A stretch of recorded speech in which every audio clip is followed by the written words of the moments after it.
भारतीय संविधान की उद्देशिका। संविधान के उद्देश्यों को प्रकट करने हेतु प्राय उनसे पहले एक प्रस्तावना प्रस्तुत की जाती है। भारतीय संविधान की प्रस्तावना अमेरिकी संविधान से प्रभावित तथा विश्व में सर्वश्रेष्ठ मानी जाती है। प्रस्तावना के नाम से भारतीय संविधान का सार, अपेक्षाएं, उद्देश्य, उसका लक्ष्य तथा दर्शन प्रकट होता है। प्रस्तावना यह घोषणा करती है कि संविधान अपनी शक्ति सीधे जनता से प्राप्त करता है। इसी कारण यह हम भारत के लोग इस वाक्य से प्रारंभ होती है।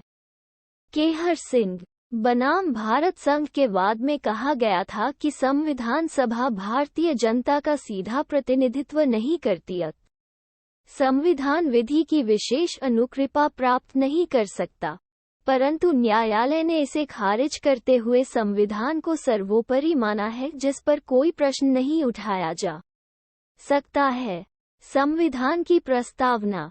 हम भारत के लोग भारत को एक संपूर्ण प्रभुत्व संपन्न, समाजवादी, पंथनिरपेक्ष, लोकतंत्रात्मक गणराज्य बनाने के लिए तथा उसके समस्त नागरिकों को सामाजिक, आर्थिक और राजनीतिक न्याय, विचार, अभिव्यक्ति, विश्वास, धर्म और उपासना की स्वतंत्रता, प्रतिष्ठा और अवसर की समता प्राप्त करने के लिए तथा उन सब में व्यक्ति की गरिमा और राष्ट्र की एकता और अखंडता सुनिश्चित करने वाली बंधुता बढ़ाने के लिए दृढ़ संकल्प होकर अपनी इस संविधान सभा में आज तारीख 26 नवंबर 1949 ईशून्य मिति मार्ग शीर्ष शुक्ल सप्तमी संवत 2006 विक्रमी को एतद द्वारा इस संविधान को अंगीकृत, अधिनियमित और आत्मार्पित करते हैं। संविधान की प्रस्तावना 13 दिसंबर 1946 को जवाहरलाल नेहरू द्वारा संविधान सभा में प्रस्तुत की गई। प्रस्तावना को आमुख भी कहते हैं।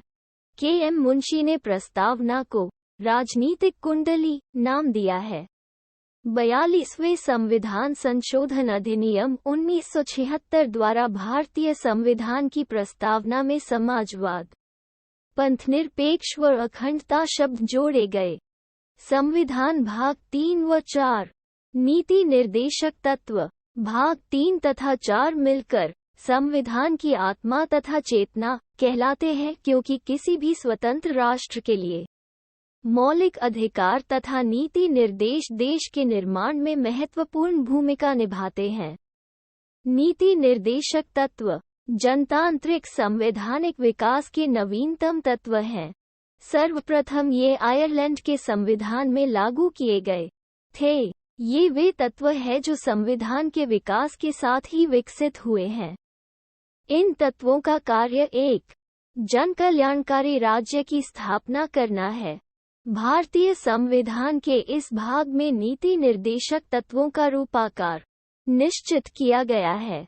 मौलिक अधिकार तथा नीति निर्देशक तत्व में भेद बताया गया है और नीति निर्देशक तत्वों के महत्व को समझाया गया है। भाग 4 का मूल कर्तव्य मूल संविधान में नहीं थे। 42वें संविधान संशोधन में मूल कर्तव्य 10 जोड़े गए हैं। ये रूस से प्रेरित होकर जोड़े गए तथा संविधान के भाग 4 क के अनुच्छेद 51 में रखे गए हैं। वर्तमान में ये 11 है। 11वां मूल कर्तव्य 86वें संविधान संशोधन में जोड़ा गया। 51 का मूल कर्तव्य भारत के प्रत्येक नागरिक का यह कर्तव्य होगा कि वह क संविधान का पालन करे और उसके आदर्शों, संस्थाओं, राष्ट्रध्वज, राष्ट्रगीत और राष्ट्रगान का आदर करे।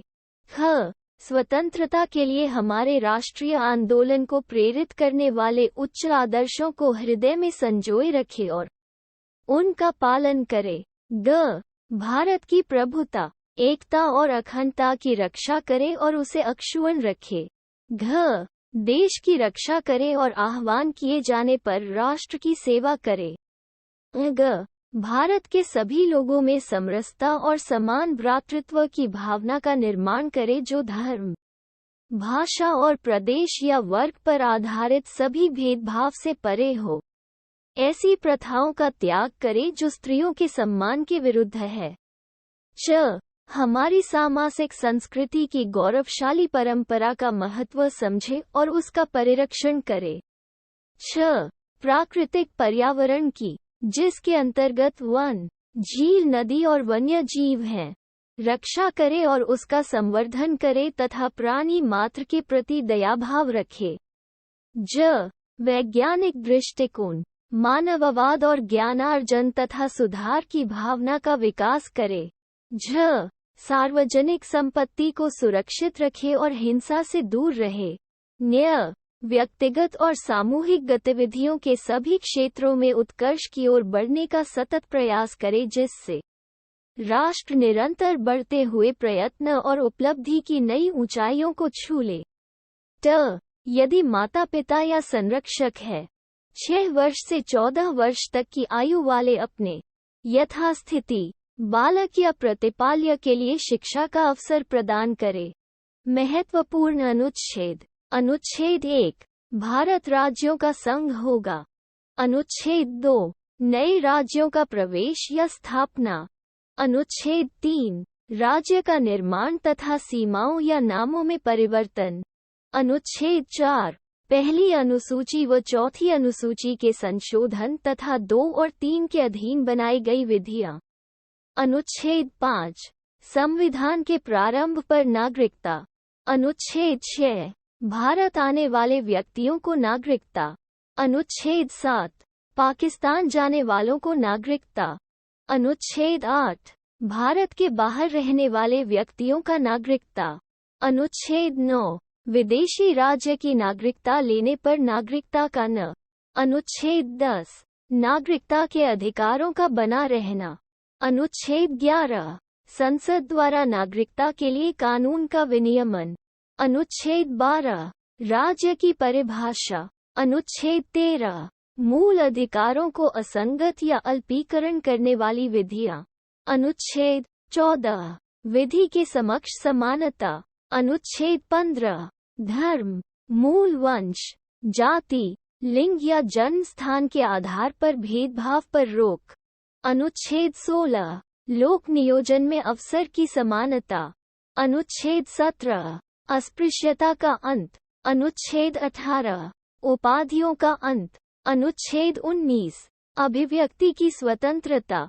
अनुच्छेद 19A, सूचना का अधिकार। अनुच्छेद 20, अपराधों के दोष सिद्धि के संबंध में संरक्षण। अनुच्छेद 21, प्राण और दैहिक स्वतंत्रता का संरक्षण। अनुच्छेद 21A, 6 से 14 वर्ष के बच्चों को शिक्षा का अधिकार। निजता का अधिकार भी अनुच्छेद 21 के अंतर्गत ही आता है। अनुच्छेद 22, कुछ दशाओं में गिरफ्तारी से संरक्षण। अनुच्छेद 23, मानव के दुर्व्यापार, बेगारी एवं बलात् श्रम पर प्रतिबंध।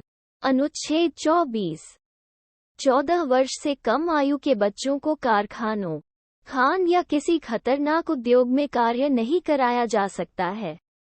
अनुच्छेद 25, धर्म का आचरण और प्रचार की स्वतंत्रता। अनुच्छेद 26, धार्मिक कार्यों के प्रबंध की स्वतंत्रता। अनुच्छेद 29, अल्पसंख्यक वर्गों के हितों का संरक्षण। अनुच्छेद 30, शिक्षा संस्थाओं की स्थापना और प्रशासन करने का अल्पसंख्यक वर्गों का अधिकार। अनुच्छेद 32, संवैधानिक उपचारों का अधिकार, संविधान की आत्मा। अनुच्छेद 39A, सभी के लिए समान न्याय एवं निःशुल्क कानूनी सहायता की व्यवस्था राज्य सरकार करेगी। अनुच्छेद 40, ग्राम पंचायतों का संगठन। अनुच्छेद 44, समान नागरिक संहिता। अनुच्छेद 48, कृषि और पशुपालन संगठन। अनुच्छेद 48A, पर्यावरण, वन तथा वन्य जीवों की रक्षा। अनुच्छेद 49, राष्ट्रीय स्मारक स्थानों और वस्तुओं का संरक्षण। अनुच्छेद 50, कार्यपालिका से न्यायपालिका का पृथक्करण। अनुच्छेद 51, अंतर्राष्ट्रीय शांति और सुरक्षा। अनुच्छेद 51A, मूल कर्तव्य। अनुच्छेद 52, भारत का राष्ट्रपति। अनुच्छेद 53, संघ की कार्यपालिका शक्ति। अनुच्छेद 54, राष्ट्रपति का निर्वाचन। अनुच्छेद 55, राष्ट्रपति के निर्वाचन प्रणाली। अनुच्छेद 56, राष्ट्रपति की पदावधि। अनुच्छेद 57, पुनर्निर्वाचन के लिए पात्रता। अनुच्छेद 58, राष्ट्रपति निर्वाचित होने के लिए अर्हताएं। अनुच्छेद 60, राष्ट्रपति की शपथ। अनुच्छेद 61, राष्ट्रपति पर महाभियोग चलाने की प्रक्रिया। अनुच्छेद 63, भारत का उपराष्ट्रपति। अनुच्छेद 64, उपराष्ट्रपति का राज्यसभा का पदेन सभापति होना। अनुच्छेद 65, राष्ट्रपति के पद की रिक्त पर उपराष्ट्रपति के कार्य। अनुच्छेद 66, उपराष्ट्रपति का निर्वाचन। अनुच्छेद 67, उपराष्ट्रपति की पदावधि। अनुच्छेद 68, उपराष्ट्रपति के पद की रिक्त पद भरने के लिए निर्वाचन। अनुच्छेद 69, उपराष्ट्रपति द्वारा शपथ। अनुच्छेद 70, अन्य आकस्मिकता में राष्ट्रपति के कर्तव्यों का निर्वहन। अनुच्छेद 71, राष्ट्रपति और उपराष्ट्रपति के निर्वाचन संबंधित विषय। अनुच्छेद 72, क्षमादान की शक्ति। अनुच्छेद 73, संघ की कार्यपालिका शक्ति का विस्तार।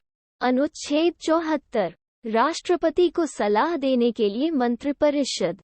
अनुच्छेद 75, मंत्रियों के बारे में उपबंध।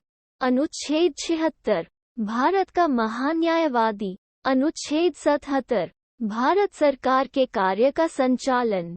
अनुच्छेद 78, राष्ट्रपति को जानकारी देने के प्रधानमंत्री के कर्तव्य। अनुच्छेद 79, संसद का गठन। अनुच्छेद 80, राज्यसभा की संरचना। अनुच्छेद 81, लोकसभा की संरचना। अनुच्छेद 83, संसद के सदनों की अवधि। अनुच्छेद 84, संसद के सदस्यों के लिए अर्हता। अनुच्छेद 85, संसद का सत्र सत्रावसान और विघटन। अनुच्छेद 87, राष्ट्रपति का विशेष अभिभाषण।